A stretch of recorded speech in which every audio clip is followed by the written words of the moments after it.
Hello, my name is Mara Ray Betti. My pronouns are she, her, and hers. I am today's worship associate. For those of you who don't know me, I live in Cedarville. I have been in an evolving relationship for 30 years with my best friend. I'm a dad of two boys who are 14 and 19 years old. I'm an architect and a business owner. I'm in my very late 40s and I am a trans woman. I officially came out to the world on Facebook just over a year ago on February 16th, 2020. However, I started medically and physically transitioning over 5 years ago. Prior to socially transitioning, I attended the UU back in December 2019 and then again in early January 2020, seeking comfort and support as well as old and new friends. Some of you may remember me presenting as my former identity before the holidays and then later on as my authentic self. No matter how I presented, I was instantly and unconditionally welcomed by everyone I met during those in-person services. As I started to venture out more and more, the pandemic started to take root and the world slowly began to shut down. When many venues switched to online services and I started to meet and connect with many new and close friends from all different parts of my life, including First Parish, this has been the ironic and unpredictable benefit to this horrible pandemic that some of us have been fortunate enough to experience. I'm looking forward to becoming part of the community both online and in person as the pandemic starts to turn the corner. Thank you for welcoming me today and every Sunday, and I'm so honored to be part of this Trans Day of Visibility service. This first part of our service is recorded and will be posted on our Facebook page and on the church's YouTube channel. Following the benediction, the recording will end. Then we will go into candles of joy and concern. This section is not recorded. Our service this morning will be led by our minister, Reverend Art Lavoie, and Chris Lennon is our technical director. Whoever you are, whomever you love, whatever you believe, wherever you are on your journey, come walk with us this hour. Let us walk together this hour. Our call to worship this morning is To the People Who Have Mistaken Freedom for Liberation by Reverend Teresa Soto. To be free, you must embrace the breath of your own existence without apology, even if they try to take it from you. You must know not that you can do whatever you want. You are not a kudzu vine eating entire hillsides for the purpose of feeding your own lush life.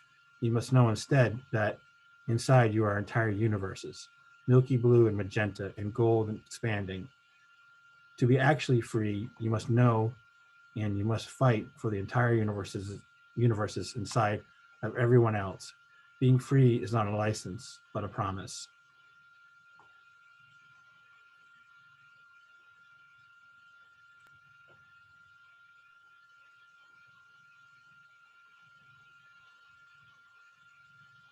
Morning, everyone, and welcome.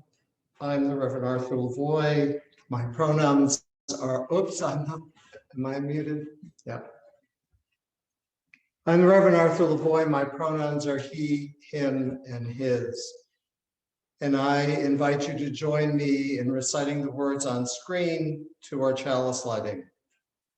Love is the spirit of this church, and service is its law. This is our great covenant, to dwell together in peace, to seek the truth in freedom, to speak the truth in love, and to help one. I invite you to join in singing with us this morning our opening hymn, There's a River Flowing in My Soul, and the words will appear on screen as well as Sandy singing the hymn.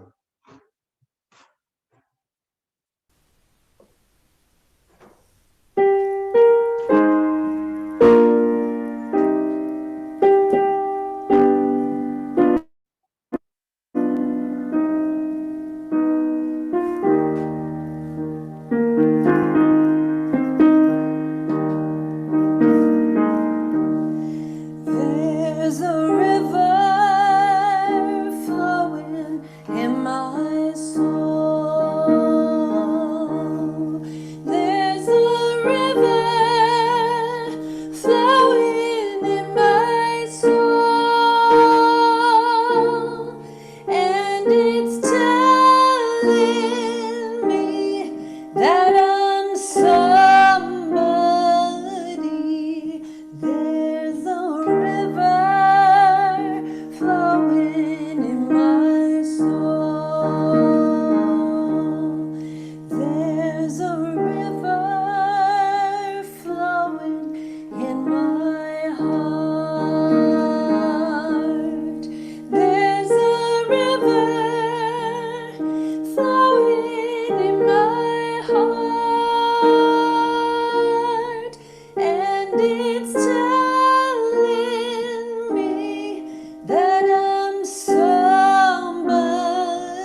Good morning.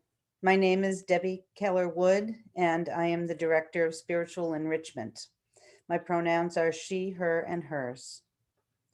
Today we have a wonderful story. I have had pugs for the past 18 years, and so I've often looked for stories about pugs. I found a story in the bookstore named Pug Dog. It seemed like a great book, and I sat down to read it. As I read it, I realized that this was a much more powerful story. And so now we will listen to the story of Pug Dog.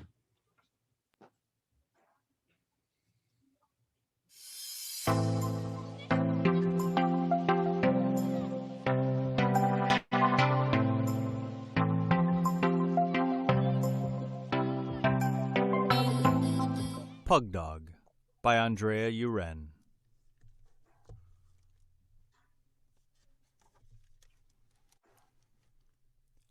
Pug Dog by Andrea Uren.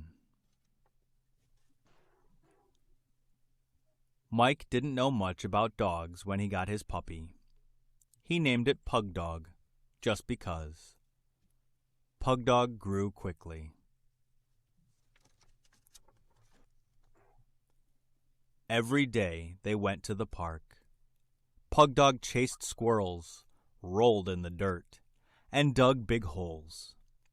Together, Mike and Pug Dog played tug of war and fetch.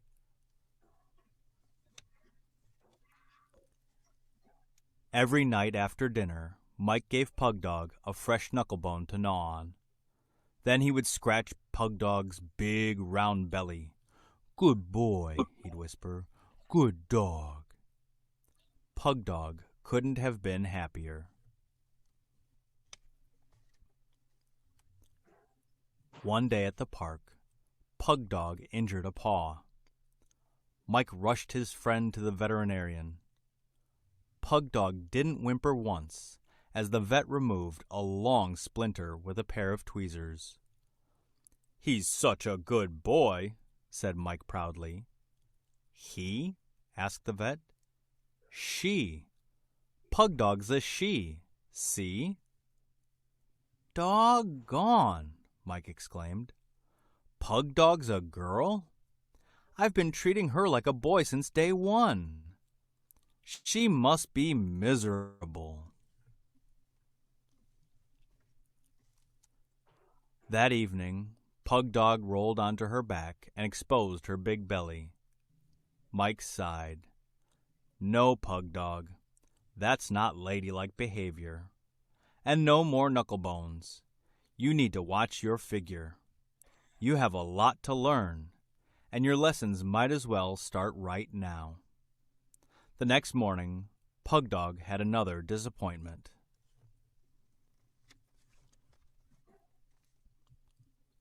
Mike took her to the doggy salon. The stylist got straight to work. She gave Pug Dog a bubble bath, painted her claws, and put cream on her wrinkles. Then she sprayed her with perfume and plucked out stray whiskers. "Now for a real treat," the stylist exclaimed. "A knucklebone," cheered Pug Dog inside her head. "An outfit. Let's put it on. You'll look pretty." But it made Pug Dog feel silly, and was binding in all the wrong places besides.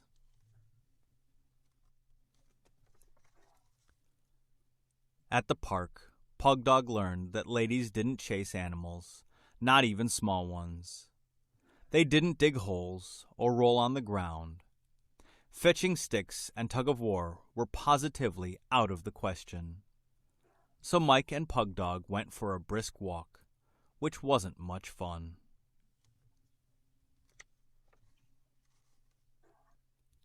After much walking, they sat down to rest. Suddenly Mike gasped, "Pug Dog, over there, look!" Over there was a poodle, its white head held high. "What a dog!" Mike cried out. "She's so ladylike. She's perfect. Pug Dog, that dog's something else."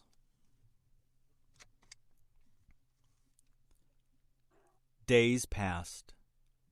To make Mike happy, Pugdog tried acting like that poodle they'd seen. Like a real lady, as Mike would say. She did her best. But she knew she could never compare. One morning, when Mike called, "Time for our walk," Pugdog just sighed. She didn't lift her head. She didn't wag her tail, not even a twitch. "Come on, girl," Mike said. But Pugdog was too sad. She preferred to stay in bed and remember the past.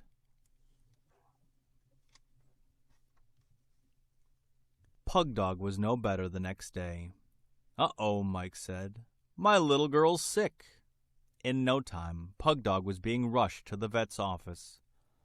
But when Pugdog realized where they were going, she leapt from Mike's arms. The vet's office was where all her troubles had started. Pugdog ran all the way to the park without once looking back.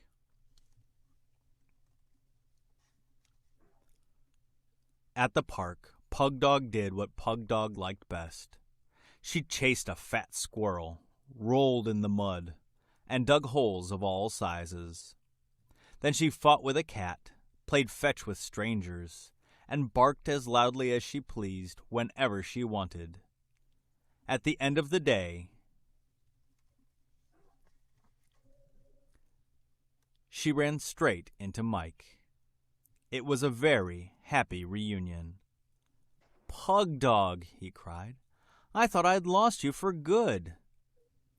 His friend was a big slobbering mess, but Mike could see that she was happier than she had been in ages.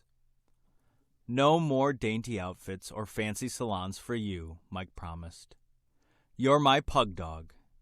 You're perfect as you are."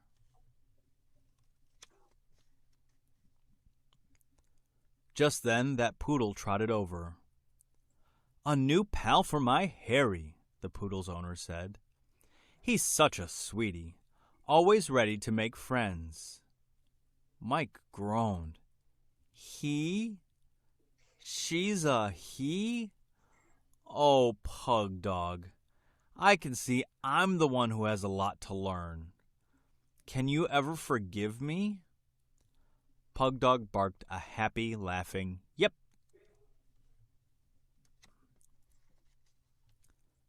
That night, Mike gave Pugdog an extra big knuckle bone and an extra deep belly scratch that lasted until she fell sound asleep. From then on, Mike and Pugdog really did live happily ever after.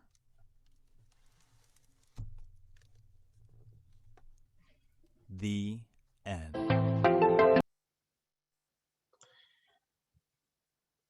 I remember the first time I met a trans person, or I should say knowingly met someone who identified as trans.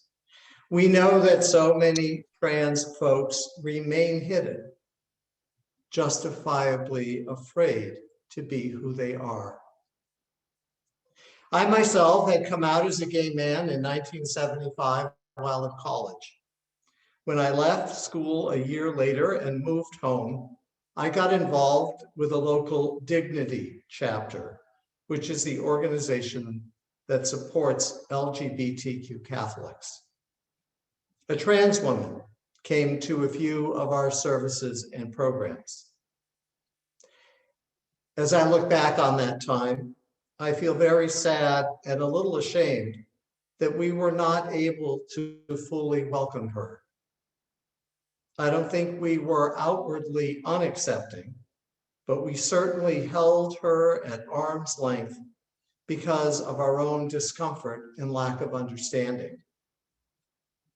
As I recall, she did a Q&A with the group and attended for a while. I didn't think too much about it when we never saw her again. Our Springfield Hartford Dignity chapter was in the midst of some hard conversations about the ways that women were being marginalized in the church and in society. Many of the men in our group were very threatened by the women and resisted even using the word lesbian or adding it to how we named and defined ourselves. Weren't we all just gay? Was the question that was often asked. Why do we have to call ourselves a gay and lesbian group? In the mid to late 70s, we were still in the dark ages of being able to understand and embrace the full diversity of gender and sexual identities. Male dominant white supremacy still had a very strong hold on us. And most of us white men felt we had to have a voice in all aspects of life. I credit some of the women in that dignity group with breaking me open and changing my thinking, especially Terry. She was well loved and respected in the group, and I remember one heated meeting where she got exasperated and said something like, "Guys, it's your job to stop thinking of yourselves, shut up, and listen." That's some of the best advice I've ever been given. I look back on those days and I can't believe my own ignorance, my own discomfort and fear. But I also have to acknowledge that I was still struggling with my own identity and internalized homophobia.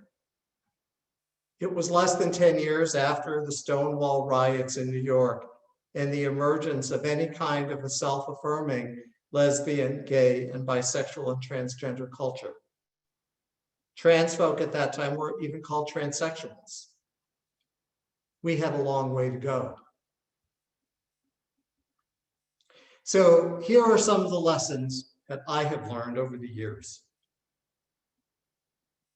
We all still carry in our genes and in our psyches vestiges of the tribal cultures of our ancestry.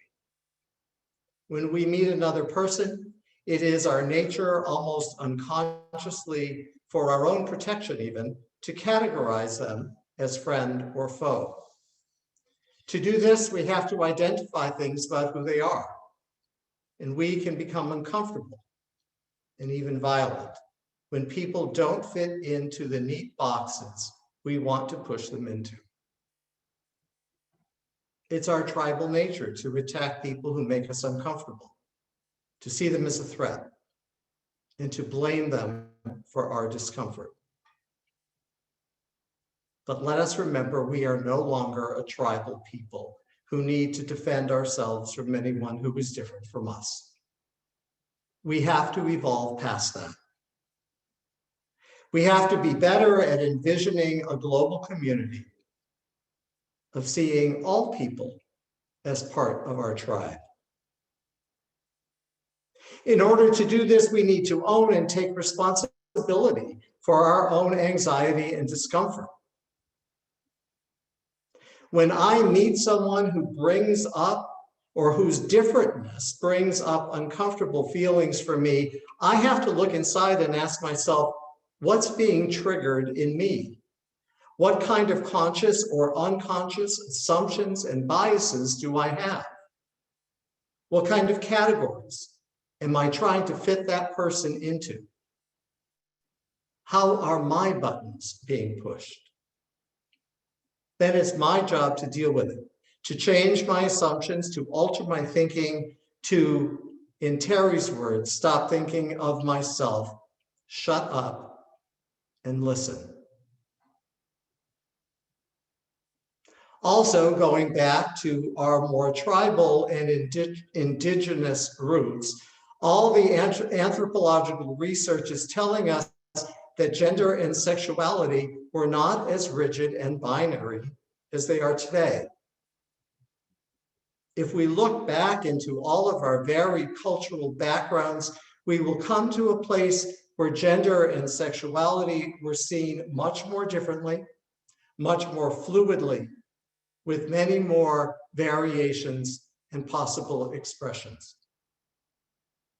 You know, it's been Greek philosophy adapted by Western religion, especially in the Abrahamic traditions of Judaism, Christianity, and Islam, that have codified gender and sexuality into the binary system we have today and have demonized any expression outside of the norm that was established.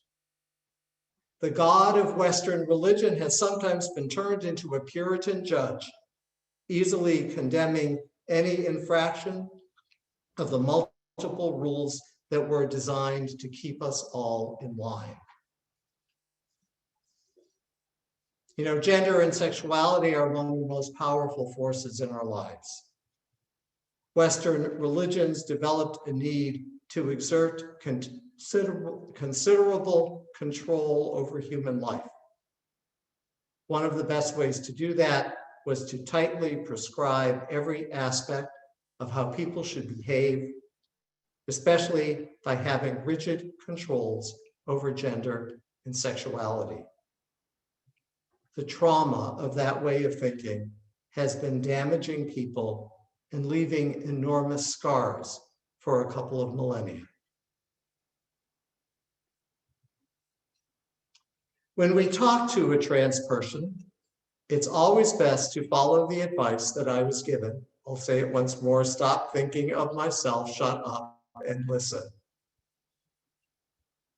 It's not their job to answer all of my questions or to satisfy my curiosities. This would put me at the center of that encounter. And if I'm going to make that person feel welcome and supported and seen and heard, it's my job to put that person at the center and take the lead from them in the conversation. We should always question our motives. Before we ask anyone, especially a trans person, something about themselves, we need to ask ourselves why we want to know that information. Is it truly in support of that other person, or merely to be able to put that person in a box so that we can alleviate our own discomfort or anxiety? As a cisgendered white man, cisgender, by the way, means that I identify with the gender I was assigned at birth. So as a cisgendered white man, I will never know the pain and trauma of looking in the mirror and seeing something that is radically different from who I know myself to be on the inside. So I have learned that it's not acceptable to refer to someone's name before their transition or ask them about their former name. Most trans people consider that person to be dead or to never really have existed. That person was, for most trans people, a mask or a shell, a false identity, and their true self has now emerged and come to life.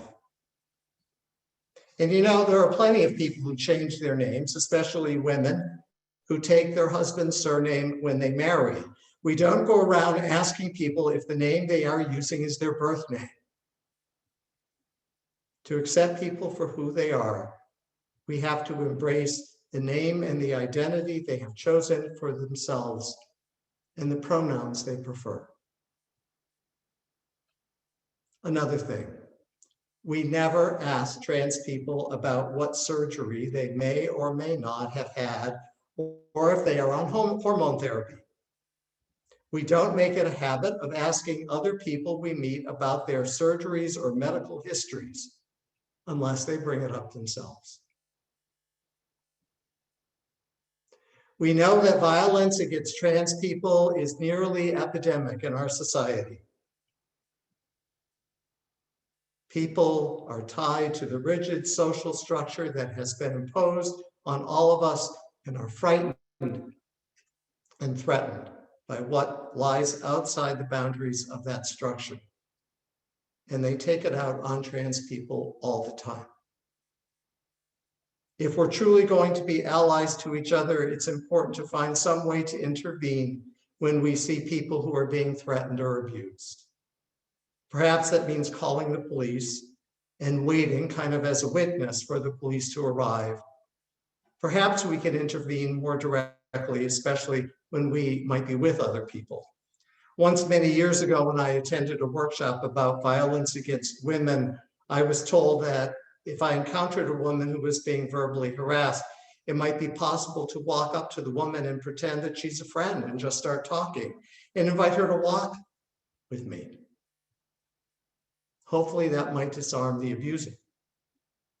That strategy can also work with trans folks who are much less safe in our world. Trans women of color especially face an astounding incidence of violence and murder in our communities. I also want to acknowledge that I and we will all make mistakes along the way, and that's okay. We're not expected to be perfect as we engage in ways that might be totally new for us, but we need to start that work.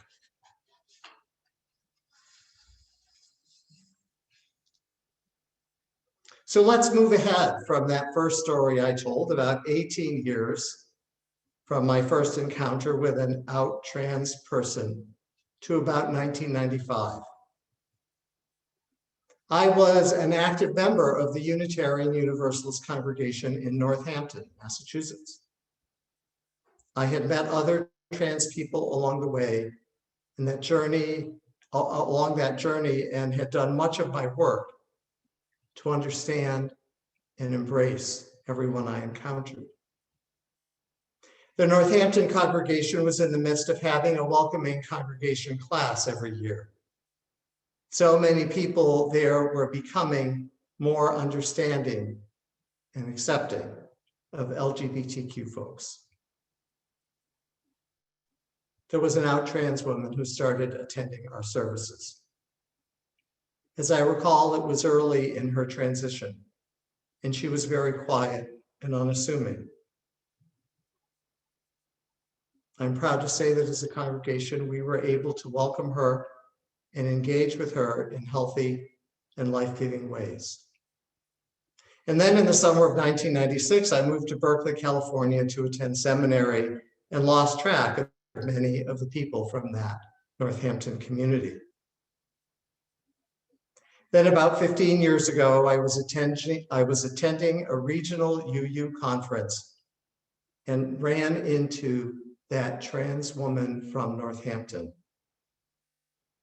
She was now president of the board of that congregation, and my heart leapt for joy. The Universalist part of our heritage teaches us that all are welcomed and embraced in the loving arms of God. We can never abdicate our responsibility here. It is our challenge to realize and accept that we are those arms of God, those arms of the sacred, welcoming and embracing all. We are called to be the voice and the heart of that everlasting love every time we encounter someone in our lives, especially someone who's different from us. Amen. And blessed be. Please join in singing our closing hymn, The Fire of Commitment.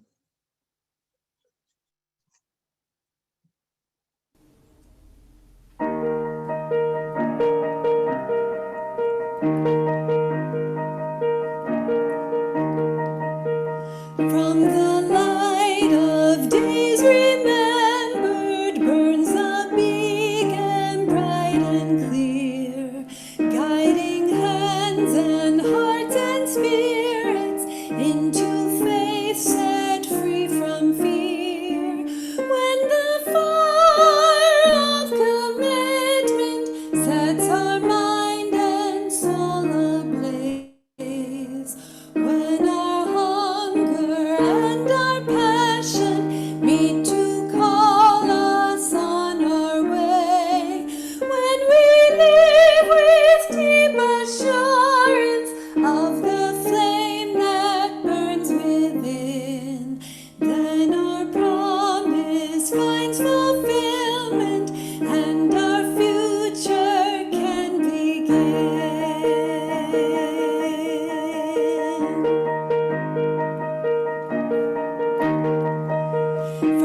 the stories of our living rings a song both brave and free, calling pilgrims still to witness to the life of liberty.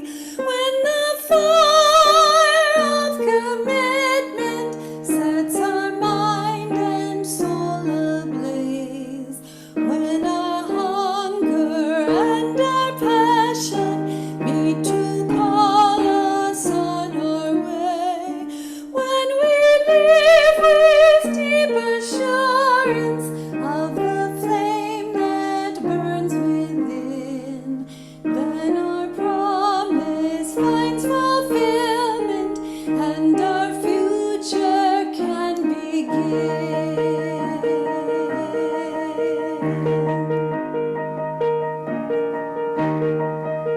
From the dreams of youthful vision comes a new prophetic voice, which demands a deeper justice built by our courageous choice. When the fire of commitment sets our mind and soul ablaze, when our hunger and our passion meet to call us on our way, when we live with deep assurance of the flame that burns within, then our promise finds fulfillment and our future can begin.